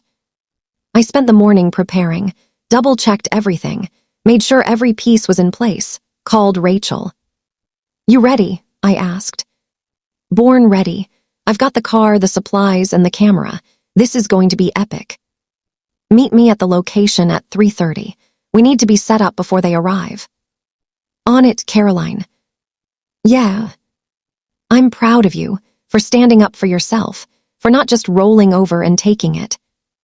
My eyes stung with unexpected tears. Thanks, Ratch. That means everything. At 3 p.m., I drove to Marcus's office building. My heart was pounding, but my hands were steady. I parked down the street where I could see the entrance but wasn't immediately visible. Rachel pulled up behind me at 3:30, driving the vehicle I'd asked her to rent for this occasion. We got out and looked at each other. Last chance to back out, Rachel said, but her eyes were gleaming with anticipation. Not a chance, let's do this. We went over the plan one final time. Timing was everything. Coordination was crucial. At 3:45, I saw the process server arrive. A professional-looking woman in business attire, carrying a manila envelope. She nodded at me from across the lot. Everything was in motion. At 3:50, cars started arriving for the meeting. Executives in expensive suits, board members, employees trying to look important. At 3:55, I saw Marcus's Audi pull into the parking lot. And there in the passenger seat was Tasha. Of course she was. They probably figured they'd arrive together, play it off as carpooling, keep up the appearance of it being strictly professional. They had no idea what was about to hit them. Marcus pulled into his reserved spot, one of the executive spaces close to the entrance. Premium parking, the kind that showed status. He had no idea that in about 5 minutes, I was going to show him what I thought of his status. I turned to Rachel, ready. She grinned. Let's park somewhere unforgettable. Marcus and Tasha got out of his car, and I watched them from my position down the street. They were laughing about something. Tasha adjusted her tight skirt, flipped her hair. Marcus touched her lower back, that possessive gesture that used to be reserved for me. They walked toward the building entrance where other employees and shareholders were gathering. It was 4 p.m. exactly. The meeting would start in 15 minutes. Perfect timing. I nodded to Rachel. Phase 1, let's go. Rachel pulled out her phone and made a call. We're ready, bring it around. Within 2 minutes, a flatbed tow truck turned the corner. Driven by Rachel's cousin Mike, who owned a towing company and owed Rachel a massive favor. When she'd told him what we were doing and why, he'd volunteered immediately. Any man who cheats on his wife deserves whatever's coming, he'd said. Happy to help. The tow truck pulled into the parking lot. A few people glanced at it, but tow trucks aren't that unusual in business districts. Parking enforcement, expired permits, that kind of thing. Mike maneuvered the truck right up to Marcus's Audi. The beautiful black car Marcus washed every weekend. The car he loved more than he'd loved me lately. You sure about this? Mike called out to me. Completely sure. Hook it up. Mike got out and started attaching the tow cables to Marcus's car. It took about 3 minutes. 3 minutes where my heart pounded and my palms sweated, but I didn't back down. A security guard started walking over. Hey, what's going on here? I intercepted him, paperwork in hand. Hi, yes, I'm Caroline Chen. This is my vehicle. Well, partially mine, joint ownership. I showed him the registration, which listed both Marcus's and my name. I'm authorizing it to be towed for maintenance purposes. The security guard looked confused. You couldn't drive it to the shop yourself. The shop is sending this truck, specifically because there's a mechanical issue that makes it unsafe to drive. Something with the transmission. Complete lie, but delivered with such confidence, such calmness, that he believed it. You need to fill out a form with the building management. Already done. I showed him a form Rachel had forged earlier that week, official looking enough to pass a quick glance. See, approved this morning. He squinted at it, shrugged. Okay, I guess that's fine. Just make sure you clear it with. Absolutely. Thank you so much for your diligence. He walked away, crisis averted. Mike finished hooking up the car. Where to? Follow me, and Mike, drive slow, real slow. I want everyone to see this. He grinned. You got it. The tow truck lifted Mukaza's Audi off the ground, rear wheels up, front wheels still touching pavement. It looked dramatic, embarrassing, exactly what I wanted. But we weren't taking it to a shop. Oh no. We were taking it to the front of the building, right to the main entrance where everyone was gathering. As the tow truck crept forward with Makaza's car in tow, people started noticing, pointing. A few pulled out phones. And that's when phase 2 began.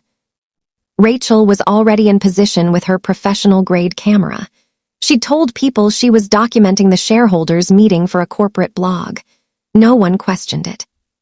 She started filming as the tow truck positioned Makaza's car right in the most visible spot possible, directly in front of the main entrance, blocking nothing but impossible to miss. Then Mike lowered it, not all the way, just enough so it was suspended at an angle, looking absolutely ridiculous. People were definitely staring now. I heard murmurs. Whose car is that? Why is it being towed in the middle of the meeting? Is that Maka's Chun's Uddy? Perfect. I walked toward the building, my red heels clicking on the pavement with authority. I was aware of every eye on me, aware of Rachel filming, aware that this moment was the point of no return. And I didn't hesitate. I had one more piece to add to this spectacle, something I'd spent hours creating earlier that week. From my large purse, I pulled out a banner, a professionally printed vinyl banner with grommets on each corner. Rachel appeared beside me, and together we attached it to the suspended car. The banner read, in huge bold letters, "This car belongs to a cheater and a liar. Marcuschen, your wife knows everything. Ask him about TASHA. We secured it so it hung perfectly visible from both sides of the car. Impossible to miss, impossible to ignore. The crowd that had gathered, and it was a crowd now, at least 40 people gasped. Some laughed, some looked shocked. Everyone pulled out their phones. By now, someone had definitely gone inside to alert Muckas. I was counting on it. I positioned myself right in front of the suspended car, standing tall and confident. Rachel kept filming.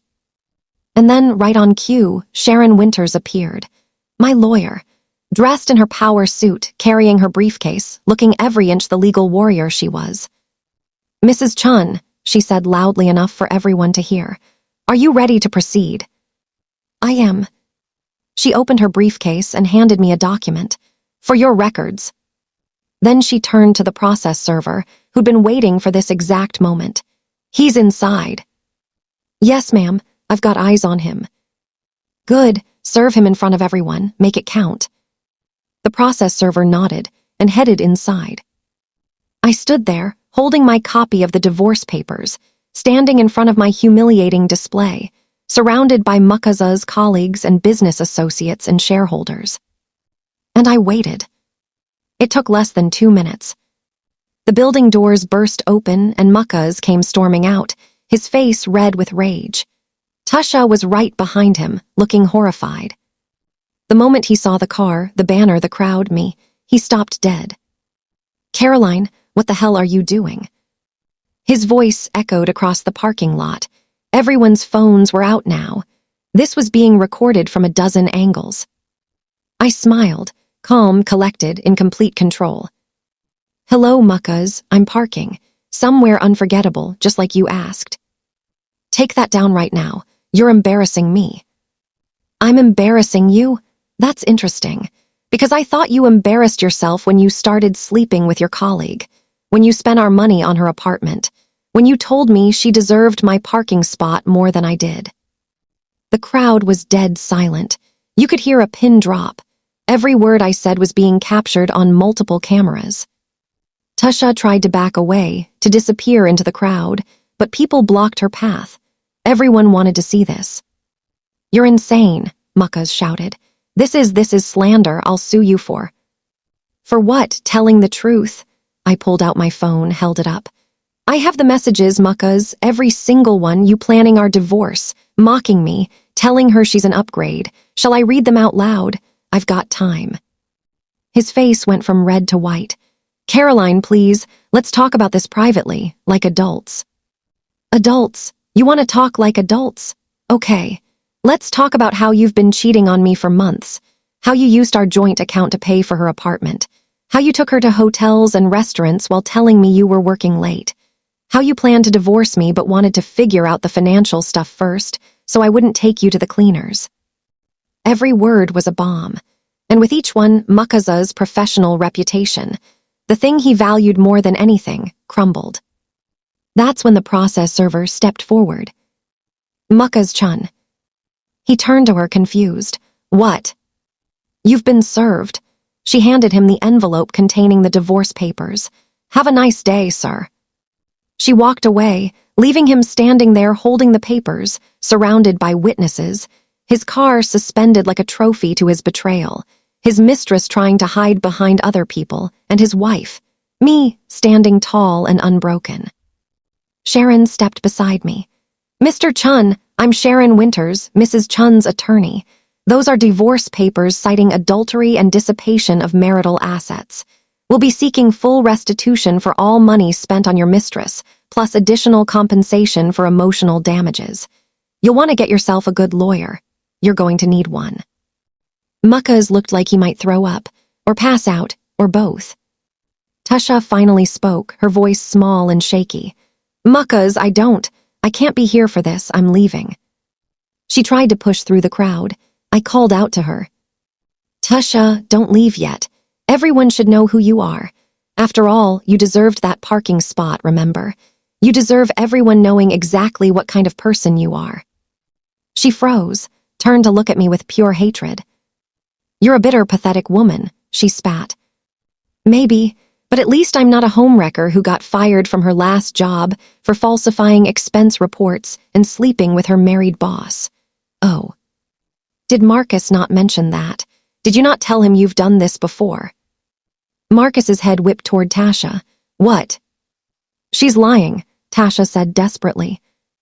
Am I? Because I have documentation from your previous employer. Want me to share that too? Tasha's face crumbled. Without another word, she pushed through the crowd and ran. Literally ran across the parking lot in her high heels, fleeing the scene. Marcus stood there, abandoned by his mistress, served with divorce papers, publicly humiliated, his car displayed like a monument to his betrayal. Someone in the crowd started clapping, then another person, then another. Within seconds, at least a dozen people were applauding, supporting me, validating me. Marcus looked around wildly. This is, you people work for this company, stop recording, delete those videos. But no one did, because this wasn't about the company. This was about justice, about a woman standing up for herself. One of the executives, a woman I recognized from the dinner where I'd first met Tasha, stepped forward. Mr. Chen, I think you should come inside. We need to have a conversation about appropriate workplace conduct and relationships. His eyes widened. This has nothing to do with work. You brought your personal relationship into the workplace. You've been using company time and resources for personal matters. And now you've created a spectacle that reflects poorly on this entire organization. Inside. Now. She wasn't asking. She was ordering. Marcus looked at me one last time. There was so much in that look. Anger, betrayal, disbelief. I can't believe you did this, he said quietly. Really? Because I can't believe you cheated on me, lied to me, stole from me, and expected me to just accept it quietly. I guess we're both full of surprises.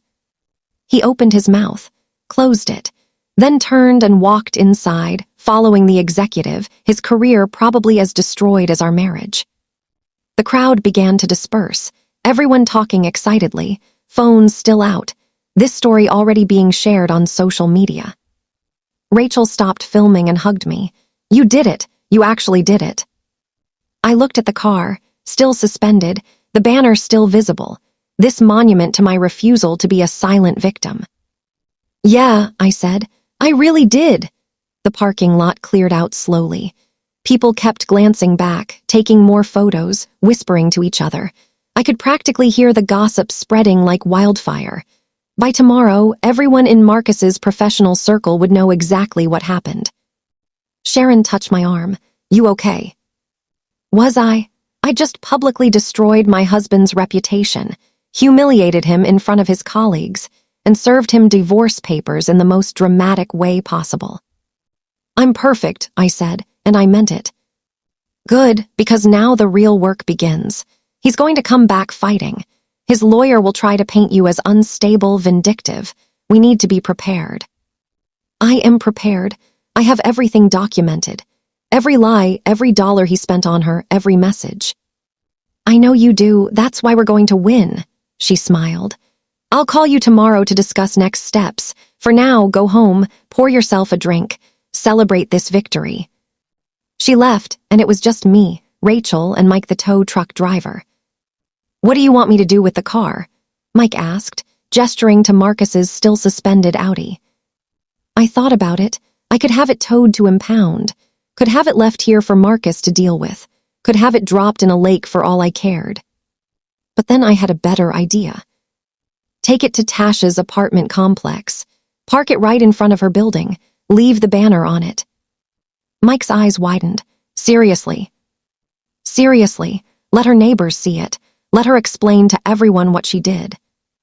Rachel laughed. "Oh, that's cold. I love it." "Can you do it?" I asked Mike. "Lady, after what you just pulled off, I'd drive this thing to the moon if you asked. Give me the address." I gave him Tasha's address, the one I'd gotten from the apartment complex, the one Marcus had been paying for. Mike drove off with the car still attached, banner still proudly displayed. Rachel and I stood there in the parking lot, watching it go.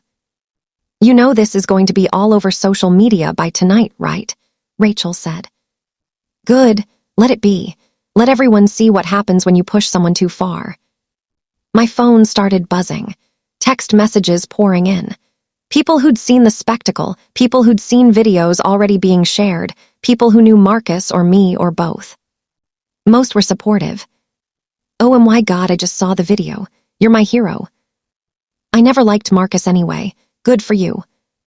"This is the most badass thing I've ever witnessed." But some were critical. "This was really inappropriate. You should have handled this privately. Making a scene like that is trashy. You're better than this. Two wrongs don't make a right. You stoop to his level." I read them all, felt nothing from the negative ones, because those people didn't know, didn't understand, hadn't lived through months of betrayal and gaslighting and being made to feel crazy. Then one message came through that made my stomach drop. It was from Linda, Marcus's mother. "Caroline, I just heard what happened. Please call me." Oh God, I hadn't thought about his family, hadn't considered how this would affect them. Linda had always been kind to me, welcomed me, loved me like a daughter. I took a deep breath and called her. She answered immediately. "Caroline." "Linda, I'm so sorry you had to find out this way. I didn't mean to." "Stop, just stop." Her voice was firm but not angry. "Tell me the truth, everything. Did Marcus really cheat on you?" "Yes." Silence, then I heard her take a shaky breath. "With that Tasha girl, the one from dinner?" "Yes, for months. He was paying for her apartment with our joint account. He was planning to divorce me." More silence. I could hear her crying softly. "Linda, I'm so sorry." "Don't you dare apologize. You have nothing to be sorry for." Her voice was fierce now. "I raised my son better than this. I taught him to honor his commitments, to respect women, to be a good man, and he threw it all away. I didn't want to hurt you or the family." "You didn't hurt us, sweetheart. Marcus did. What he did to you, what he put you through, Caroline, I'm ashamed. I'm so ashamed of him." Tears started streaming down my face. I hadn't expected this, hadn't expected her support. "I saw a video," she continued, "of what you did today, and you want to know what I thought." "What?" "I thought, good for her, she didn't let him get away with it. Too many women suffer in silence, accept betrayal because they think they have to, but you stood up, you made him face consequences, and I'm proud of you." I couldn't speak, could barely breathe.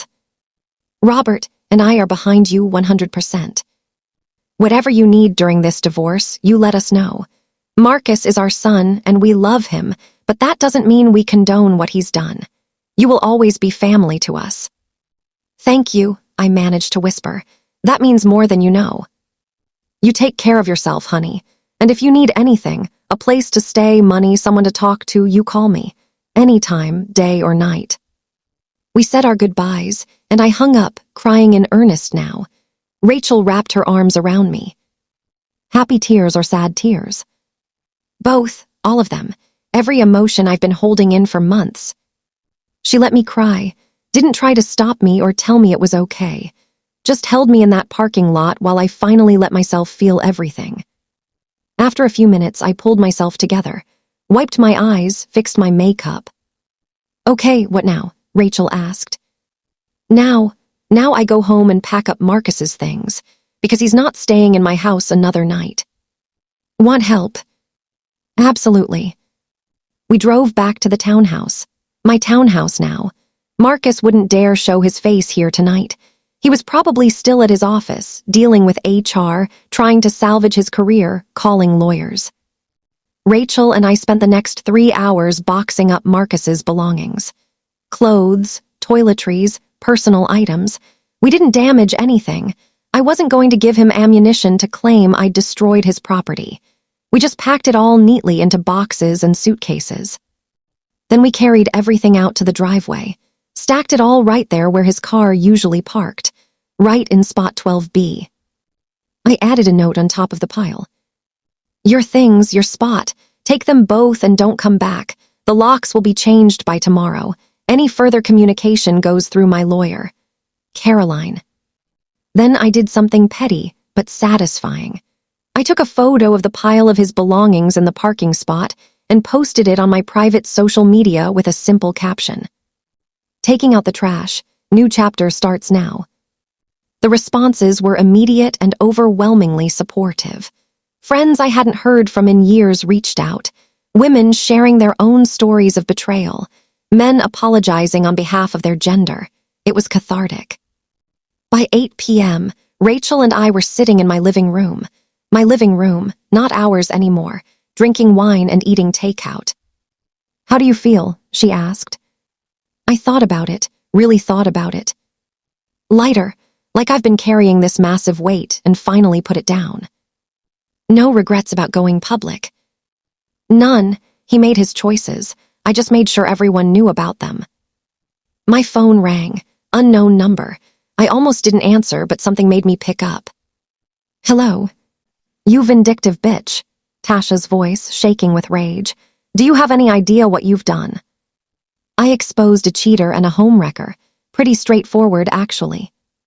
My neighbors saw that banner. My landlord is threatening to evict me. I've gotten dozens of hate messages. Interesting, because I've been getting hate messages for months. Every time you posted a coded Instagram story about the company being so good. Every time you smirked at me in my own driveway. Every time you let my husband buy you things with my money. This is harassment. I'm calling the police. Do it, and I'll show them the evidence of you knowingly engaging in an affair with a married man. In some states, that's actually grounds for a lawsuit. Plus, we can discuss that little expense report situation from your last job. I'm sure the authorities would be interested. Silence. Leave me alone, she finally said, her voice small. Gladly, as long as you stay away from my husband. Oh wait, he's not going to be my husband much longer. Feel free to have him. He's all yours, damaged goods and all. She hung up on me.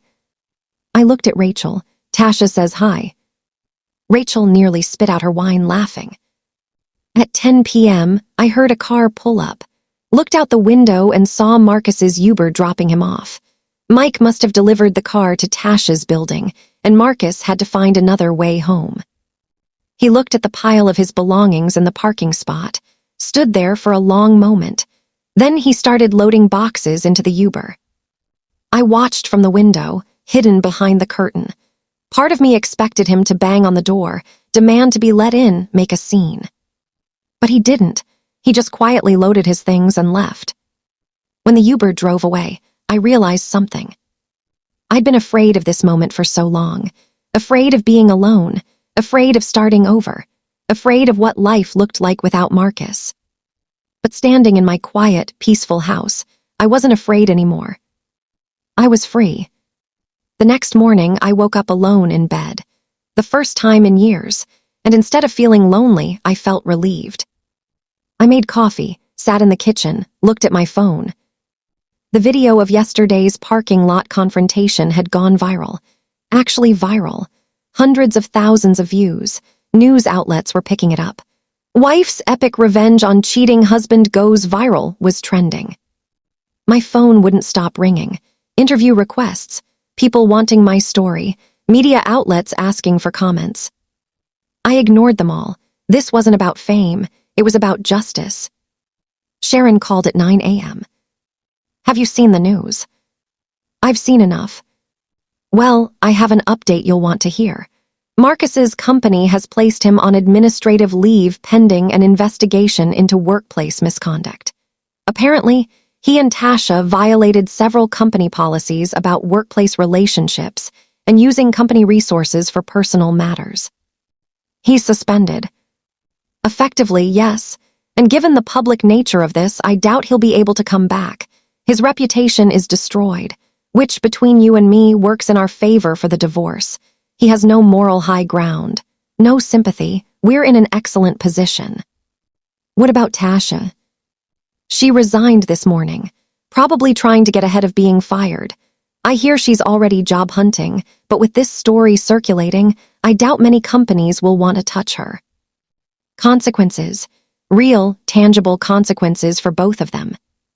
Caroline, I need to ask you something, and I need you to answer honestly. Okay. Do you feel good about what you did, or are you having second thoughts? I thought about Marcus's face when he saw that banner, about Tasha fleeing the parking lot, about the public humiliation I'd orchestrated.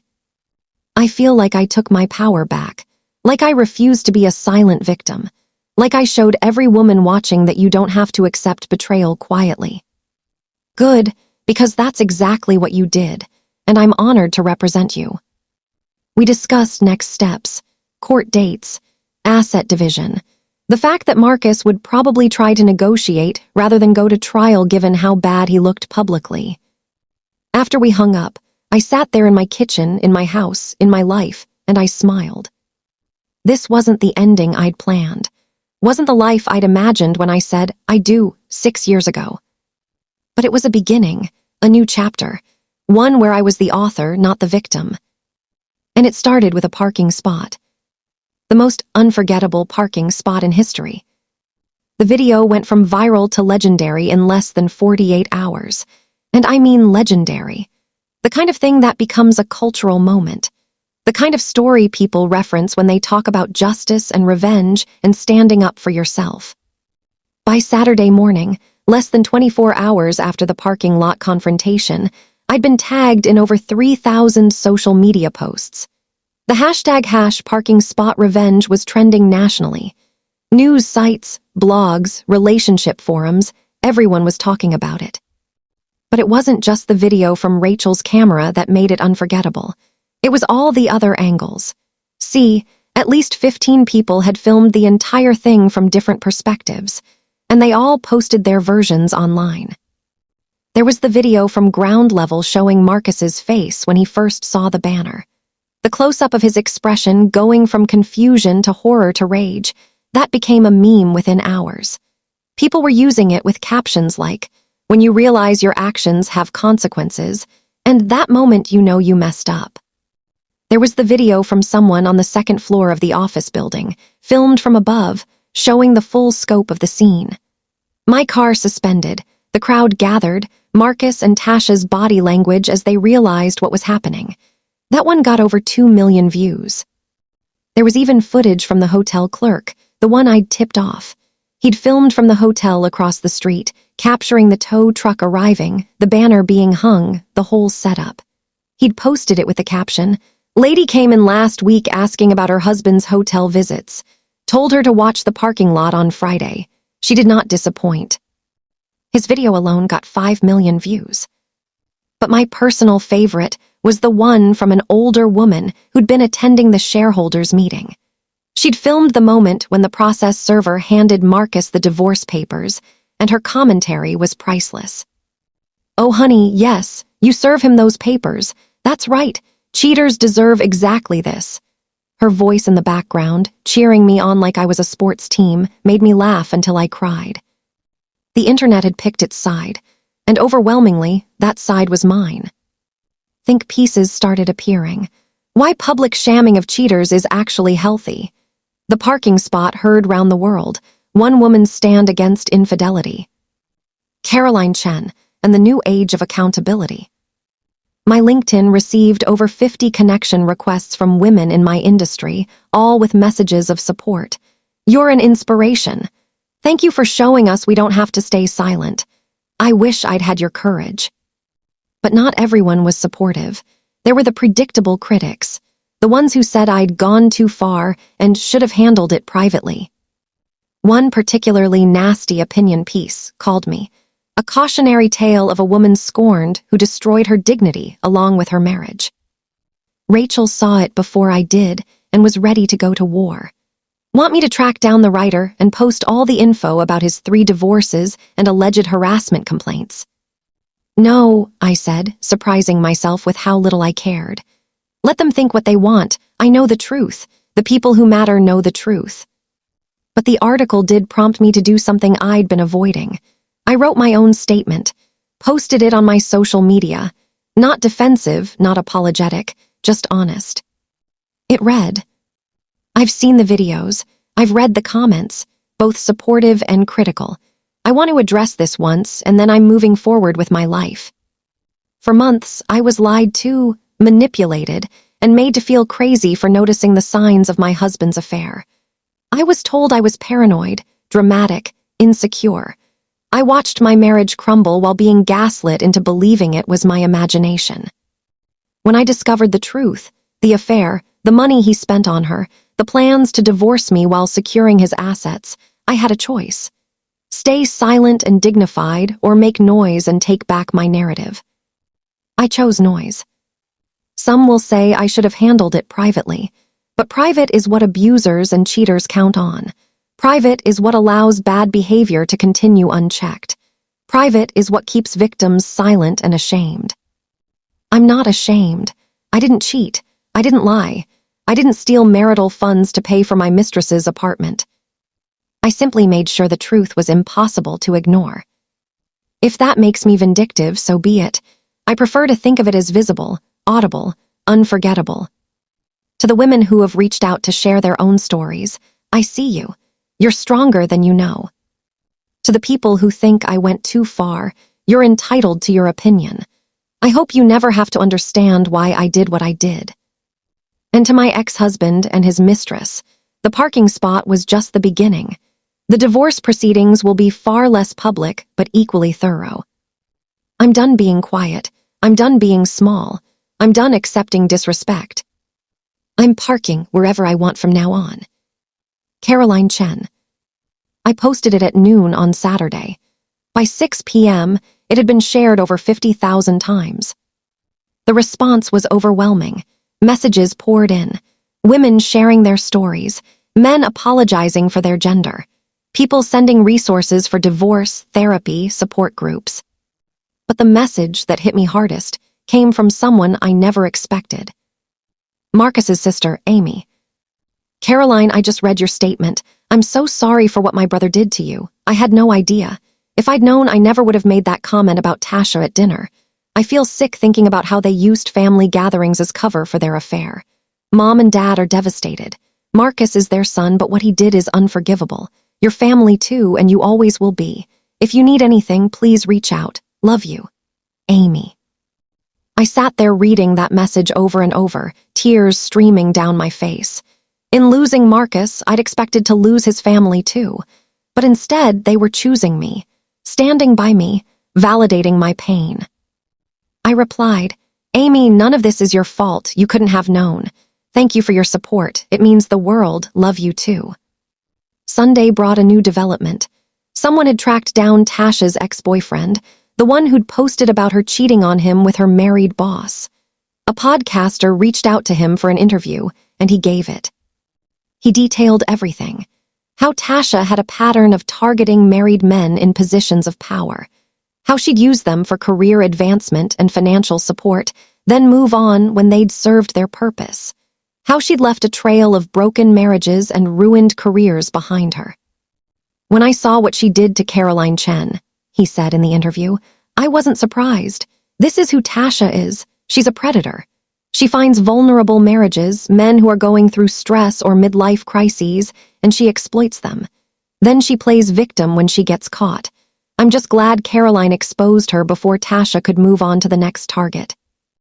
The interview went viral too. Suddenly, this wasn't just about me and Marcus.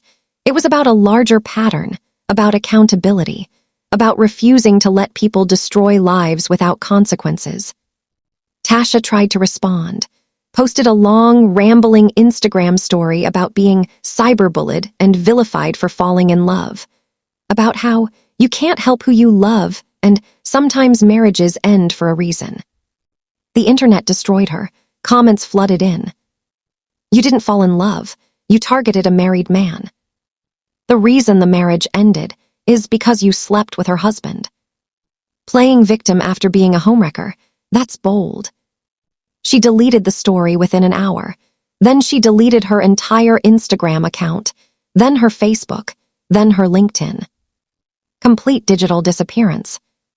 Word got back to me through Rachel, who heard it from a friend who knew someone at Marcus's company, that Tasha had left town, packed up her apartment, the one Marcus had been paying for, and moved back to her parents' house in another state.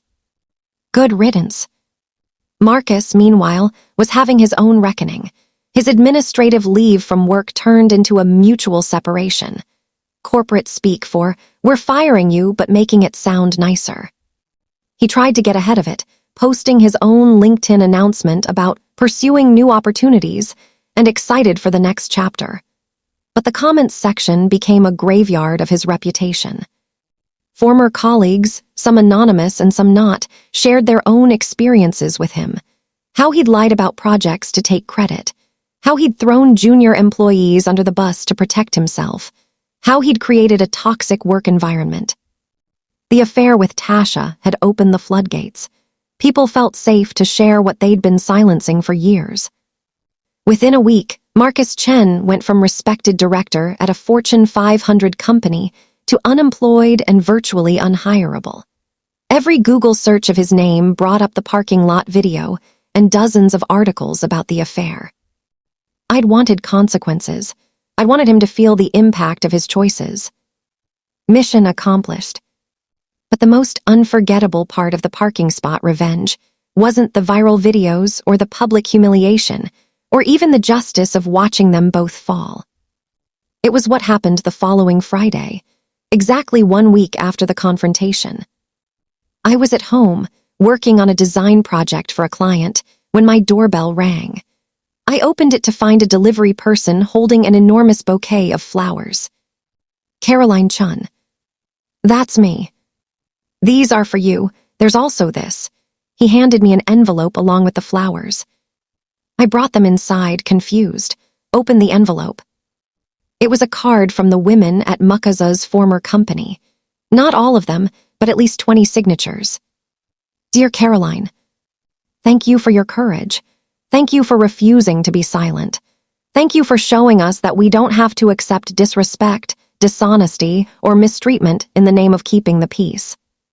Several of us have experienced harassment, discrimination, or inappropriate behavior at this company, but felt we couldn't speak up.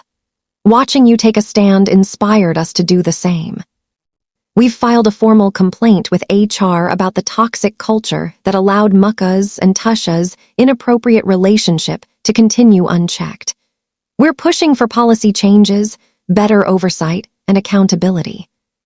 This bouquet is a small token of our gratitude. You didn't just stand up for yourself. You started a movement. With admiration and solidarity. The women of company name." I sat down on my couch and cried. Again, but these were different tears. These were tears of pride, of purpose, of realizing that my pain had been transformed into something meaningful. The parking spot had become more than just revenge. It had become a symbol, a rallying cry, a line in the sand that said, "This far and no further." That weekend, I drove back to the townhouse complex. Pulled into my assigned spot, 12, my spot, the one I'd refused to give up, the one that started everything. I sat there in my car, looking at that painted number on the asphalt, and I laughed. Actually laughed. A parking spot, such a small, ordinary thing, but it had been the first visible sign of disrespect. The first public claim that someone else mattered more than I did in my own life. And I'd turned it into the most unforgettable lesson Muckas and Tasha would ever receive. I took a photo of the empty spot next to mine. Spot 12, be Muckasa's old spot. Posted it on social media with a simple caption. Available parking. Previous occupant lost his privileges, not accepting new applications. Smulung fuss with smulung us. The post got 50,000 likes. I got out of my car, walked to my front door, and stepped into my home. My space, my life. And I realized something profound. For months, I'd felt like I was losing everything. My marriage, my future, my plans, my identity as a wife. But standing in my living room, surrounded by my things, my choices, my freedom, I understood the truth. I hadn't lost anything. I'd gained everything. The courage to stand up for myself, the strength to demand respect, the clarity to know my worth, the freedom to build the life I actually wanted, not the life I'd settled for. The parking spot wasn't just unforgettable because of the spectacle or the viral videos or the public humiliation I'd orchestrated. It was unforgettable because it was the moment I stopped shrinking, stopped accommodating, stopped making myself smaller to make someone else comfortable. It was the moment I took up space, claimed my ground, refused to move. And I was never giving that up again. For anyone. Not for a husband, not for a mistress, not for anyone who thought they could push me aside and expect me to smile about it. I'd parked somewhere unforgettable, all right. I'd parked in my power. And I was staying there,